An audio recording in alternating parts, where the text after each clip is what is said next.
Hi, this is me Deepika. ഇന്ന് ഞാൻ നിങ്ങളോട് ഒരു ചെറിയ കാര്യം പറയാൻ വന്നതാണ്. ഞാൻ ഈ വീഡിയോസൊക്കെ ഇടാൻ തുടങ്ങിയപ്പോൾ മുതൽ കേൾക്കാൻ തുടങ്ങിയ ഒരു ചോദ്യമാണ്, ഇങ്ങനെയൊക്കെ ഇട്ടിട്ട് എന്തിനാ നിനക്ക് ഈ വീഡിയോസൊക്കെ ഇടുന്നതൊക്കെ നിർത്തിക്കൂടെ?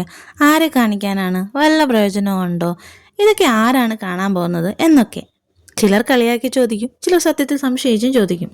ഇങ്ങനെയൊക്കെ പറയുന്നവരോട് എനിക്ക് ഒന്നേ പറയാനുള്ളൂ, എനിക്കിഷ്ടപ്പെട്ട കാര്യമാണ് ഞാൻ ചെയ്യുന്നത്. എനിക്ക് അറിയാവുന്ന കാര്യങ്ങൾ മനസ്സിലാകുന്നത് പോലെ ആളുകൾക്ക് പറഞ്ഞു കൊടുക്കാനാണ് എനിക്കിഷ്ടം.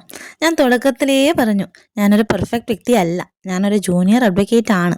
പക്ഷെ എനിക്കറിയാവുന്ന ചെറിയ അറിവ് പോലും മറ്റൊരാൾക്കോ ഉപകാരപ്പെടുമെങ്കിൽ അതൊരു സന്തോഷമുണ്ട്. ആളുകൾ പറയണ പോലെ വ്യൂസിനും റീച്ചിനും വേണ്ടിയല്ല, ചില കാര്യങ്ങൾ മനസ്സമാധാനം തരുന്നതിനാലാണ് നമ്മളത് ചെയ്യുന്നത്. പഠിക്കുന്ന സമയം തൊട്ടേ എനിക്കറിയാവുന്നത് ഞാൻ പറഞ്ഞു കൊടുക്കാറുണ്ട്. നമ്മുടെ നാട്ടിൽ പലർക്കും നിയമം അറിയാത്തത് കൊണ്ടാണ് പേടിച്ച് ജീവിക്കുന്നത്, ചതിക്കപ്പെടുന്നത്, തെറ്റ് ചെയ്യാതിരുന്നിട്ടും മിണ്ടാതെ നിൽക്കുന്നത്. എല്ലാവർക്കും ഇല്ലെങ്കിലും കുറച്ച് ലോ സ്റ്റുഡൻസിനൊക്കെ ഞാൻ പറയുന്നത് മനസ്സിലാകുന്നുണ്ടെന്ന് എന്നോട് പറയുന്നുണ്ട്, സംശയങ്ങൾ ചോദിക്കുന്നുണ്ട്. സീനിയേഴ്സ് ആയിട്ടുള്ളവർ തെറ്റുകൾ തിരുത്തുന്നുണ്ട്, വീണ്ടും ഇൻഫോർമേറ്റീവ് ആയിട്ടുള്ള കാര്യങ്ങൾ ചെയ്യണമെന്ന് പറയുന്നുണ്ട്, നിർത്തരുതെന്ന് പറയുന്നവരുണ്ട്. അത് മതി. അതുകൊണ്ട് കളിയാക്കലുകളും പരിഹാസങ്ങളും ഞാൻ മനഃപൂർവ്വം ഇഗ്നോർ ചെയ്യുകയാണ്.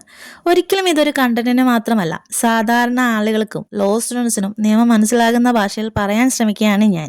ഒരാൾക്ക് അവരുടെ റൈറ്റ്സ് അറിയാൻ, ഒരാൾ തെറ്റായ വിധത്തിൽ ജീവിക്കാതെ ഇരിക്കാൻ, ഒരാൾക്ക് നിയമം പേടിയല്ല കോൺഫിഡൻസ് ആണെന്ന് മനസ്സിലാക്കാൻ, ഇതിനൊക്കെ അപ്പുറം എനിക്ക് സന്തോഷം കിട്ടുന്നുണ്ട്. ഞാൻ വളരുന്നുണ്ട്, ഞാൻ എന്നെ തന്നെ കണ്ടെത്തുന്നുണ്ട്. അത് മതി. ഇനിയും തുടരും. അപ്പോൾ ഇന്ന് ഇത്രയും. Tata, bye bye.